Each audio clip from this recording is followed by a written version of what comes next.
Oh, greetings, my relatives. Welcome to another program, Eagle and Condor.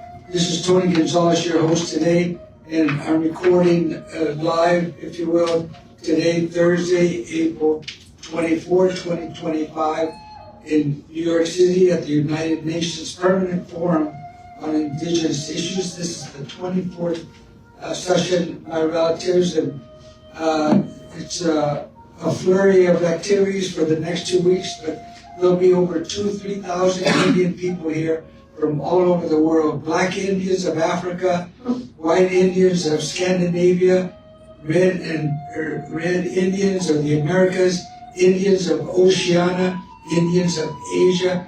This is a crossroads where we see each other. This is the International Indigenous Movement, my relatives, that I'm reporting to you, and this would be for our program Eagle and Condor in San Francisco, and also the audio would be used for KPFA radio in Berkeley, my relatives, some of the TV radio shows that I also host.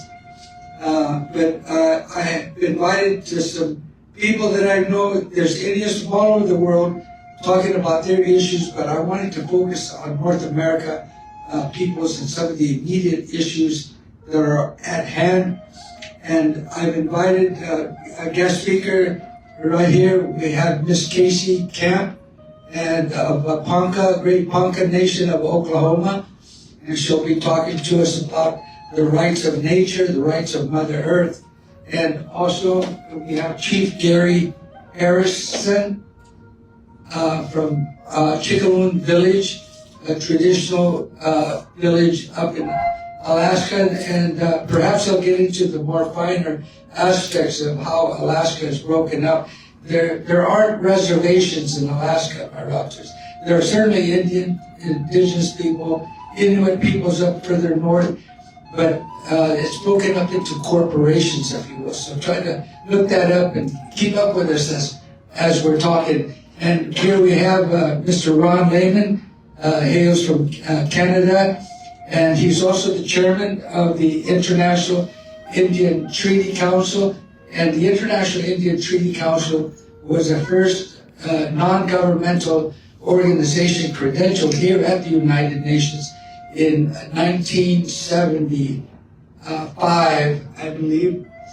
And so the forerunners. And by the way, the International Indian Treaty Council, among the NGO categories in the United Nations, the International Indian Treaty Council has the highest category, and that's general status. So they have access to more UN bodies within the UN system to bring the issues of Indian people to the fore. And I might add that it was the International Indian Treaty Council that helped organize the first international conference that was held in Geneva, Switzerland, back in 1977. And they laid the groundwork at that time to what we're talking about today. And that includes the Declaration on the Rights of Indigenous Peoples, which was adopted by the General Assembly here in September of 2007. But the precursor, if you will, to the Declaration was that of the men and women indigenous that were in Geneva in 1977. So big congratulations to Tom, and Ron Lehman, that is, and he'll be talking to us about treaties. And of course, in the United States, it's within the Constitution, Article 6, treaties are the supreme law of the land. And that was our ticket to break the doors down here at the United Nations for all of us to be here. But I want to start first with, Miss Casey Camp, if you will, please. Talk to us. Thank you. Latia Judy Te Ponca of the Mashte Ponca, Oklahoma. Judy is my true name. I'm a Ponca who lives in Oklahoma, that occupied territory that we were forcibly removed into. My best description of myself is that I'm a great-grandmother, a grandmother, a mother, a sister, an auntie, and a descendant, a survivor of all that has happened since the doctrine of discovery allowed the colonizers to come into our territory. I want to say thank you in particular to the Lenape and all of the other ancestors who lived in this territory before us and who inform us from their portion of Mother Earth of how we should behave while we're in their territory. Also want to say a firm thank you to the youth who spoke right before us, who inspire us, and who help us to carry on this way. It's giving me chills all over to have heard the voices of those that understand that they are now the carriers of these truths and these ways, and that they are going to be able to be inspired as well by the people here who have been here before us in these spaces called the United Nations, the Permanent Forum on Indigenous Issues, and the things that were brought forth with UNDRIP, that they will build on those things and they will see them into fruition, which is why many of us are here at this time. In this particular session of the UN PFII, we were told that we should ask for the implementation, that we should say that we also deserve the free, prior, and informed consent. I would like to take that a step further. I'm demanding. I'm saying that it's long past overdue, the implementation. No more lip service. I'm really over all of that. For all of these generations that we have been here, we have been polite and we've been nice, and we've also been in the streets. And we're going to continue to do that, to lift the voice for the 7 generations to come, and also for the ancestral knowledge and duties and responsibilities and honor that we have to give voice to not only ourselves and our people and the terrible things that the extractive industries are doing in our territories, but also to help people to recognize, as you mentioned, I'm here lifting up the rights of nature, because we are related to all. We are all related as human species, but we're also related to all things of Mother Earth, of Father Sky, of below and above, in the circle way, in every direction. We're related to all living things, and all things are living. And it's time that we as a species, a human species, a two-legged being, recognize formally, in our territory we're doing this anyway and offering this knowledge to others to make that choice, to recognize that we humans are not just out there protecting nature, even though we call ourselves water protectors and land defenders, and that's true. In fact, we humans, we are nature protecting itself at this time. Our species is endangered right now. And certainly the Red Nations know that, as well as any other indigenous peoples. So within the structure of the Ponca Nation, in order to protect ourselves from those who are defiling air, water, fire, and our own true mother that we all share, our mother the earth, then we have passed a resolution that is a statute, an actual law within our territory, that is called the Immutable Ponca Rights of Nature, merely recognizing what has always been in effect, the natural laws, merely recognizing and bringing them to a lawful state in Western law as well as in our traditional law. The fact that we will protect in any way that's necessary, if those papers are necessary. Sometimes we also know that those treaties, those were papers as well, and that we can still call on those to be recognized. The Ponca have 5 treaties. And we understand that in Western law that there is a need for us to do things like this. And so we have the Ponca, the Immutable Ponca Rights of Nature, the Immutable Ponca Rights of Rivers that was passed in 2017 and 2023 respectively. And those are something that we're still dealing with, the jurisdictional issues within our territory, but we have those in place. So when things like the McGirt decision that helped the 5 nations within the Oklahoma Territory to be able to have full jurisdiction over all of their lands, all of their reservation lands, because all of us were forcibly removed there. All of us have a trail of tears. We've lost hundreds and thousands of people. But with that full jurisdictional law that is now over even the non-natives who live there, we see hope that we too can use those laws like the rights of nature to strengthen the sovereignty that we kind of have. You know, my brother Carter used to joke to me and say, yes, sister, we have as much sovereignty as they allow us to have, you know. And certainly with the present administration and with so many laws that are being made over us, we have to really stand firmly in whatever way we can. And there will be 1,000 different directions. But for me, I see rights of nature as the fastest growing environmental movement on earth right now, with over 30 countries that are part of that. And so as the Indigenous Council of the Global Alliance of the Rights of Nature had its first inside the UN meeting yesterday that was well attended from people globally, we have high hopes that this may be a policy-making tool that we can all kind of see as it might work a bit here, it might work a bit there. Maybe my portion of Mother Earth is informing me this way, and I might build it around what does snow and ice say to me? What does the Amazon say to me? What do the mountains of Tibet say to me? And when we see those things, then maybe some of us might find a way to put those into those concepts that are laws.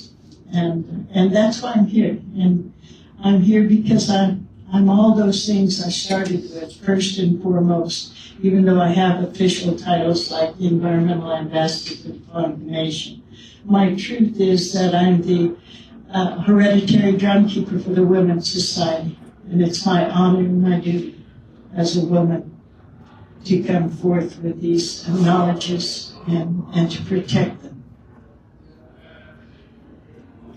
Thank you, Elder Casey Camp, and blessings to your late great brother Carter Camp, and for our relatives out there, Oklahoma, where she hails from. It's Oklahoma that's land of the red man. So I wanted to let you know and understand that, land of the red man. And here we have, please, Chief Gary Harrison, traditional Chicaloon Village. Ulijan, Cascade, Gary Harrison, Ochina, Atlan, Nadiniana. Good day, I'm Chief Gary Harrison. I'm Water Clan, and I come from Chicaloon Village, the river you cross on Mohawk. I was billed here to talk about the taking of Alaska, so I'll do a little bit of history here. And basically in 1824, or thereabouts, Russia tried to claim sovereignty over Alaska.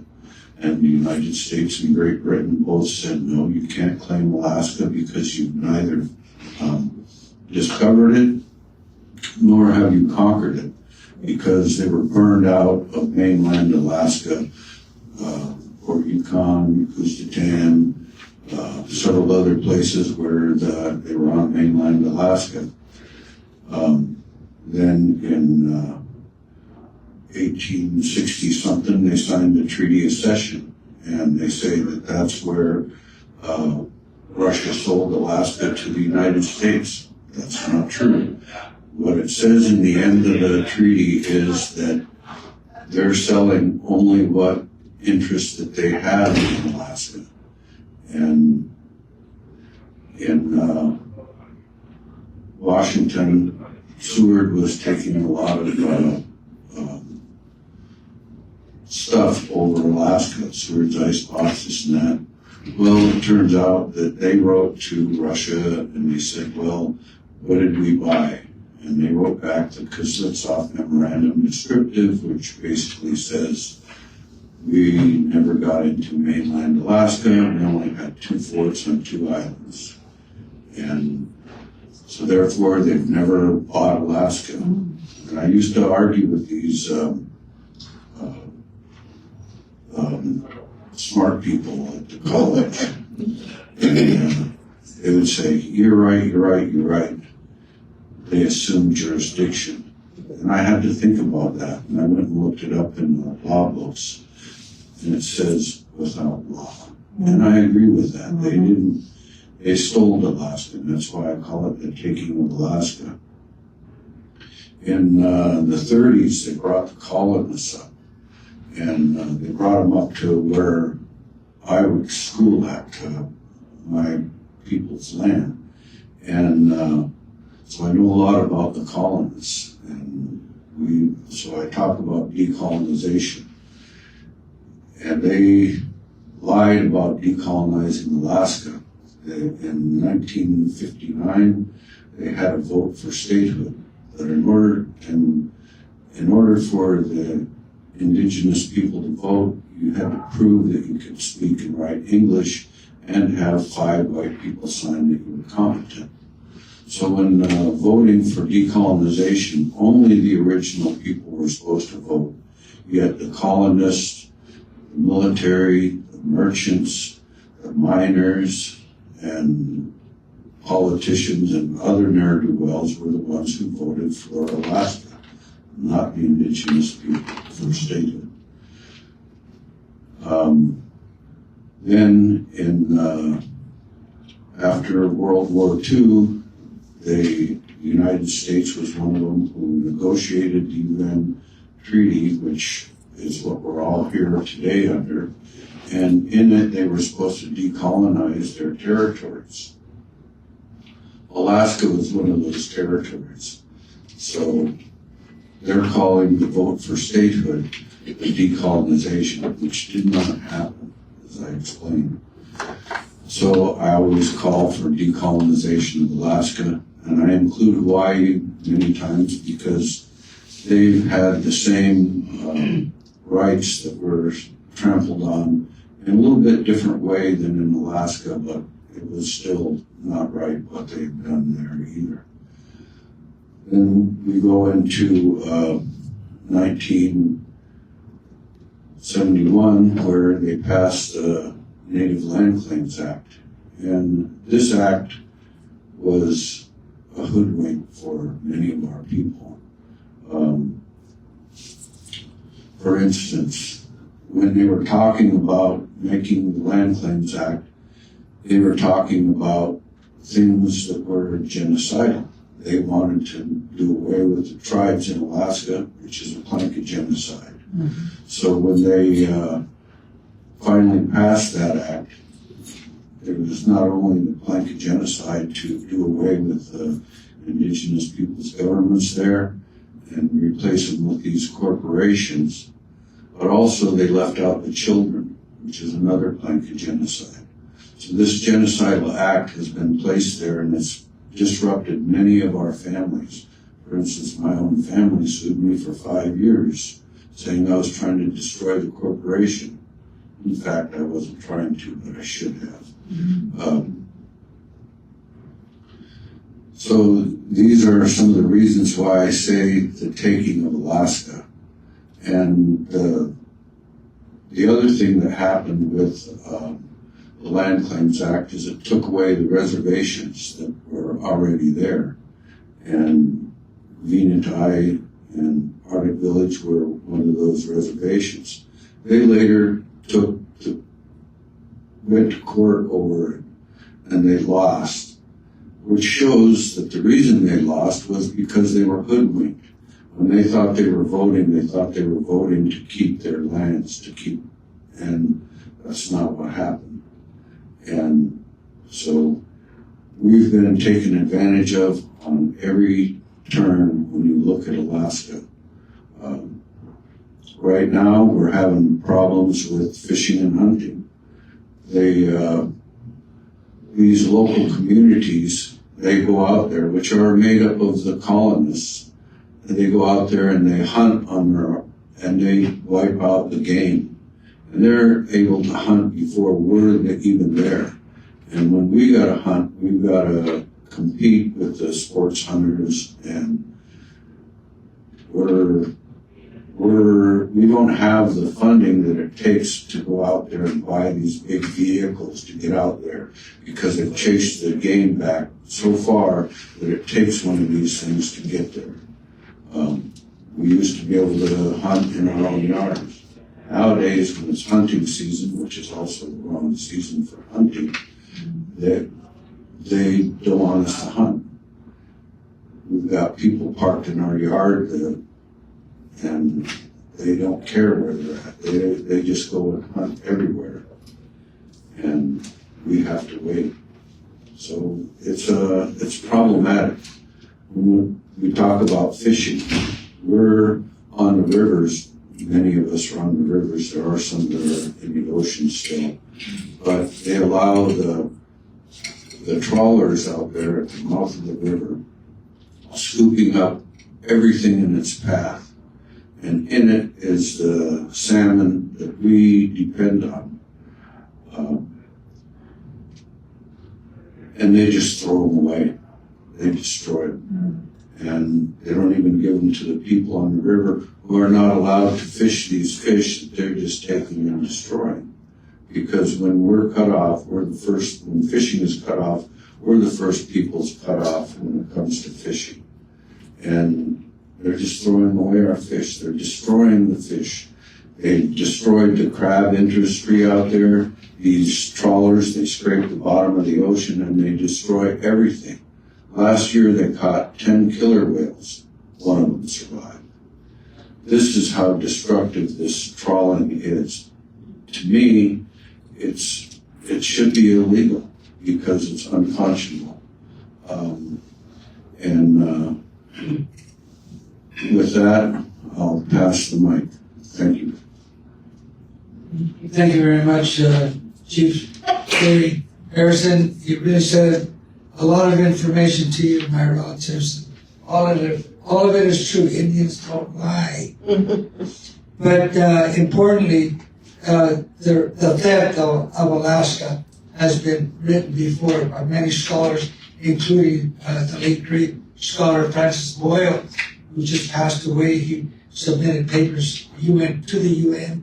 Also, a special rapporteur, Mr. Zelaya, has written extensively about the theft of Alaska, and so there's a lot of questions to be had there. So I want to thank you, including Hawaii, which was overthrown 1893, and even Puerto Rico was taken around that same time after the Spanish-American War, my relatives. But here I'd like to now introduce the chairman of the International Indian Treaty Council, longtime activista in his community as well, Mr. Ron Lehman.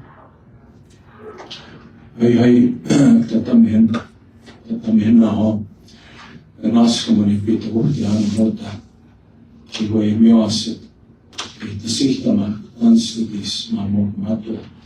Good afternoon, relatives, and I'm glad to be here with my sister here, my friend, Chief Harrison. Thank you, for allowing me space for us. Just greeting you in my Nihil language. We all talk about languages. Nihil really is not even a Nihil word. I heard a young man say Maori is not even a Maori word at our conference. But we have these labels, and I just want to talk a little bit about the treaties that exist and the treaties that we've been working to protect. And I always think a lot about many of the old people, the elders that I've worked with in my lifetime. I've been doing this work now, thinking about it, over 50 years. And many of these people that passed their knowledge on to me. are no longer with us, but I know they continue to help us from where they are now. And I really want to pay homage to many of the brothers that were here before us, because they're the ones that kicked the door down for us at the United Nations. And I really think about people like Philip Ear, different ones that were there at the very beginning. And there's too many to name here. But that's how important the treaties are to all of us. Our elders at home, I was a communicator, much like what we're doing here. I was trained in communications, radio, television, journalism, photography, and all that. But my elders called me back home. They said, we need your help. So to make a long story short, that's what I've been doing since that time. My career path took me to protect the rights of our peoples. And so I've been working with treaty peoples most of my life. And to me, they were very, very wise, intelligent ancestors. They were. A lot of people portray them as different, but in my studies and what I've seen, what I've heard, they're very, very intelligent people. For one thing, they thought in our own thought processes. They didn't have to think in English and then switch to the language. It was the other way around. And that, to me, that's what made them very, very intelligent. And so we were sent out by our elders. They told us, we don't have justice here at home, so go out there, reach out to the international community. So that's what we did. We probably went around the world a few times, very many different countries where we reached out, the different nations that we met, and then ending up at the UN, working on the things like the treaty study, the UN Declaration on the Rights of Indigenous Peoples. And just remember that message the elders gave us. They said, go out there, seek justice for our people. So lo and behold, 2007, the UN Declaration was adopted here. And I wasn't here, but one of my colleagues was here. And she was showing me the vote. And there was a loud uproar, applause, and all the green lights that went up, and 4 red lights, and a few yellow ones, 11, I believe. Guess who the red lights were? Canada, Australia, New Zealand, and the United States. They're the ones who voted against.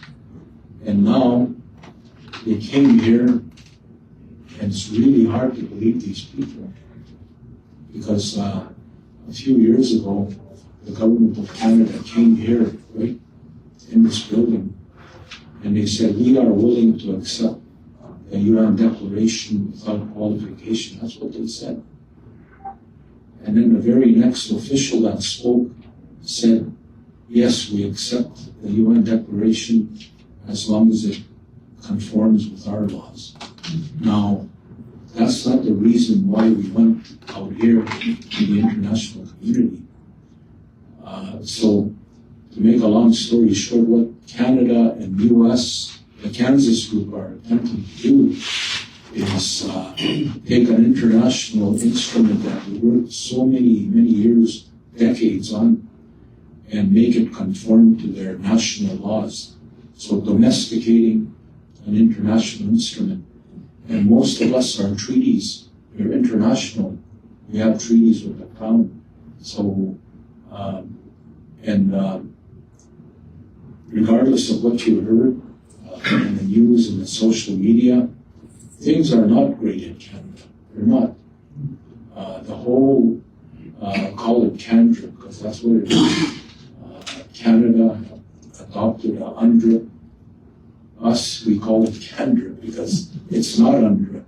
And they have what they call a UNDA, which is the action plan, United Nations Declaration Action Plan.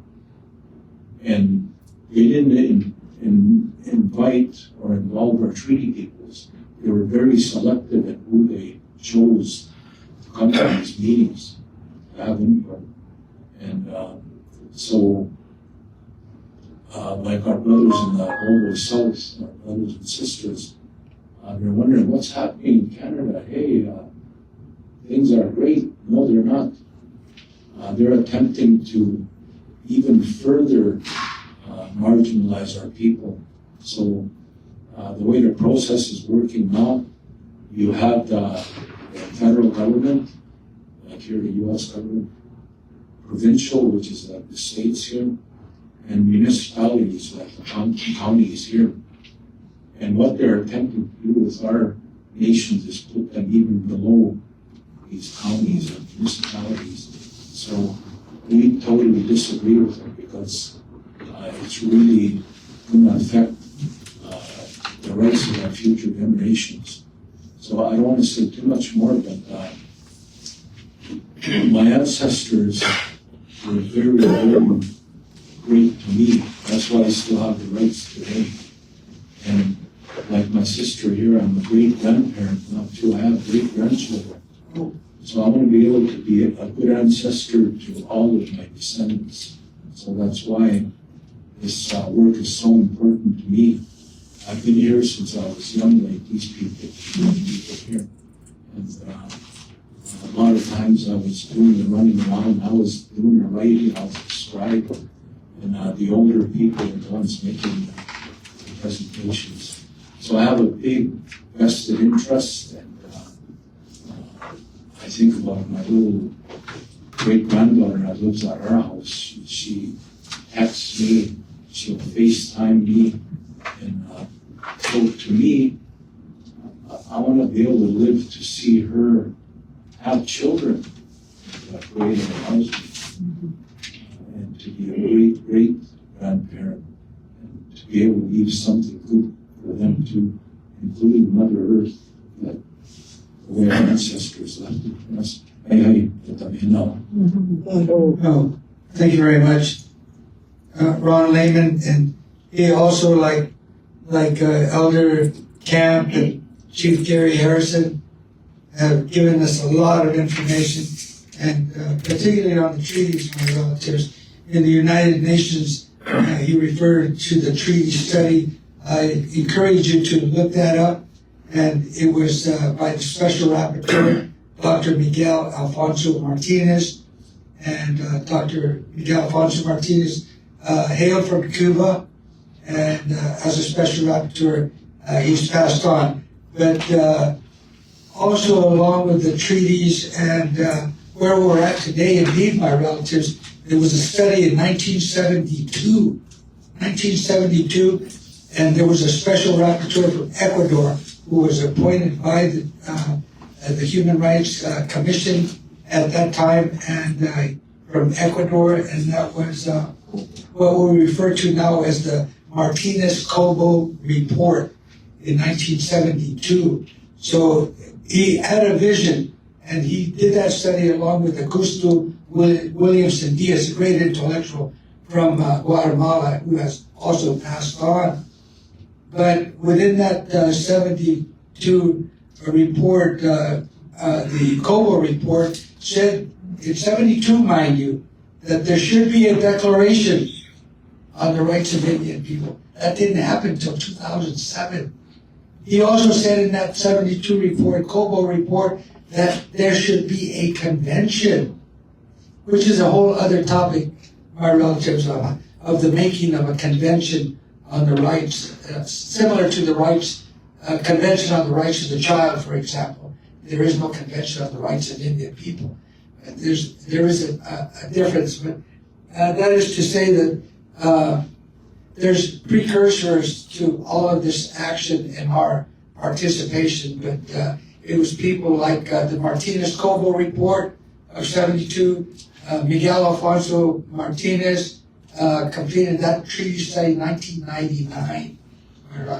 And so here, once again, we're reporting here at the United Nations UN press room, and we're having it live streaming, recorded, and also on Facebook. So I'd like to now introduce our next speaker, and that is Miss Jean Whitehorse. And Miss Jean Whitehorse has got quite a story to tell us, my relatives. She was here in 2019 for the 18th permanent forum, such as here. We're in the 24th year, but she was here in 2019, and she helped successfully encourage the permanent forum to recommend to the ECOSOC, or the Economic Social Council, and the Human Rights Council to pursue a study, a global study on the sterilization of indigenous women. And to this date, that has not been applied nor implemented. Excuse me. This is why she's here. I'd like to now give her the floor. Jean Whitehorse, Great Navajo Nation. Thank you. Yad Benashe Jean Whitehorse in Shiedo. That I'm sure 20 I introduced myself by my clan, and I wanted to say good morning to everybody. And I'm here to talk about my long journey with the government policy. So I'm a Navajo, and I'm a daughter of a Navajo code talker. And I survivor of the VIA government boarding school and the VIA government relocation program to the Bay Area in 1969. I was only 19 then, right, a year after I finished high school. So I'm here really to talk about Native sterilization. Between 1907 and 1987, over at least 70,000 Native women were sterilized without consent. An act of genocide that denied us the right to give life. After a medical emergency, I was coerced into signing a form at the Indian Health Service in Gallup, New Mexico. I later learned the end of my ability to have children. My Navajo name is Ba'achinashana, which means many children, but I only have one daughter. Forced sterilization violates the UN Declaration on the Right of Indigenous Women, including Article 19-24 on informed consent and health autonomy. It constitutes as a criminal against humanity under the Rome Statute and follows under the UN Convention Against Torture and Discrimination Against Women. These crimes have severed our connection of motherhood. In 2019, I shared my story before this forum. The forum responded by recommending a global study on forced sterilization to be led by the UN Commissioner of Human Rights, UNFPA, WHO, and the Human Reproduction Research Program. These recommendations appeared in the paragraph 50 and 51 of the Forum 2019's report. Yet, to this day, the study hasn't begun. We now call upon the Permanent Forum to initiate this study without further delay, centering in the indigenous right to free, prior, and informed consent, and self-determination health care. We urge an adoption of the Indigenous Health Measurement Instrument to guide this work, with the indigenous women leading the way. We respectfully recommend 4 recommendations. 1. The UN Special Rapporteur on Violence Against Women and the Rights of Indigenous People conduct a joint investigation on the U.S. history and an ongoing legacy of forced sterilization of indigenous women. 2. The International Commission on Human Rights and Organization of American States take up this matter and recommend reparation for the survivor. That all states implement the UN Declaration on the Rights of Indigenous People into national law with explicit prohibition on forced sterilization and violence against Indigenous women and girls. 4, the U.S. issue a formal apology and acknowledge this practice as genocide. We will not be silent. Justice must be served.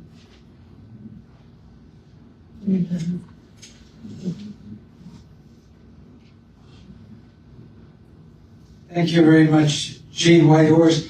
And what you just heard is the statement or intervention that they call it here at the United Nations, that she will be relatives, as Jean just read to you, 70,000 Native American women in the United States alone were sterilized without prior informed consent. Canada as well is prevalent. Peru, last year, the United Nations found them guilty, crime against humanity, for the sterilization of 300,000 indigenous women. The same problem, Puerto Rico. Puerto Rican women who wanted to come to New York and the Eastern Seaboard in the 30s, 40s, and 50s, before they came up here, they were told they need to be sterilized. Of course, they didn't want any more Puerto Ricans in New York, right?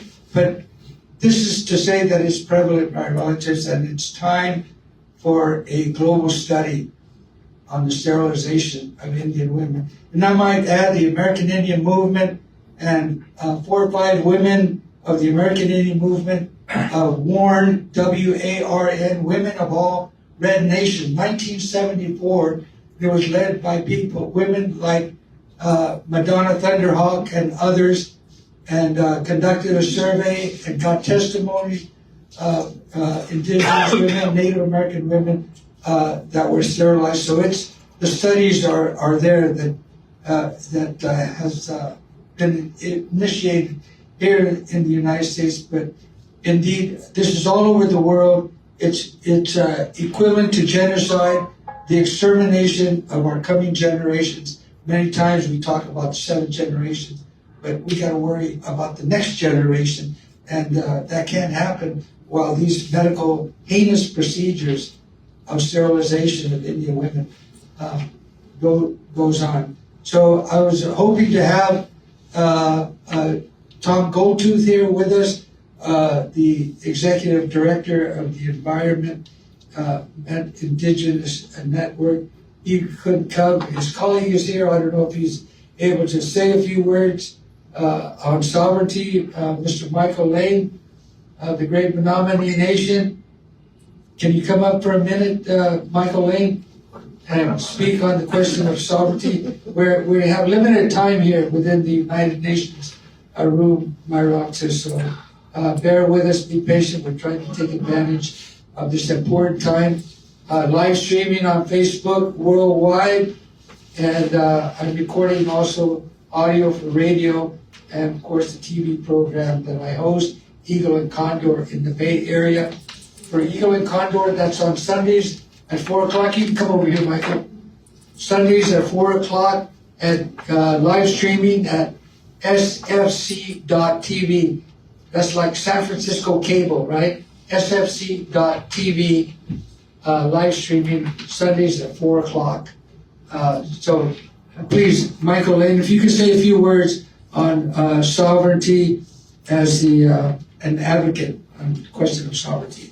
Greetings. My name is Michael Lane. I'm the nominee. I'm from the Indigenous Environmental Network. I'm here badged under AIM West. I did an intervention on the termination agenda this afternoon, and I work as Indigenous Sovereignty Advocates for IEN. And we're really looking at Indigenous sovereignty and tribal sovereignty. A lot of people use the terms interchangeably. They're not the same. Tribal sovereignty is a term of art within what's called federal Indian law. A lot of people know about it. They recognize tribal governments. There's 574 federally recognized tribes in the United States. Indigenous sovereignty is something that every indigenous nation has. It's based on their inherent existence since time immemorial. And the legal system that's being used is traditional indigenous knowledge. So one of the things that's being worked on, not just us, but other groups as well, is uplifting those indigenous legal systems to be equitable, to be the same status as the non-indigenous legal systems. For too long, have we had to go to these courts in Canada or the US or Mexico or wherever, and we have to argue our cases in our property law regime. So they talk about treaty rights, and we say treaty reserved rights, but they don't come from those colonial treaties. They existed since time immemorial. And we are trying to find ways to strengthen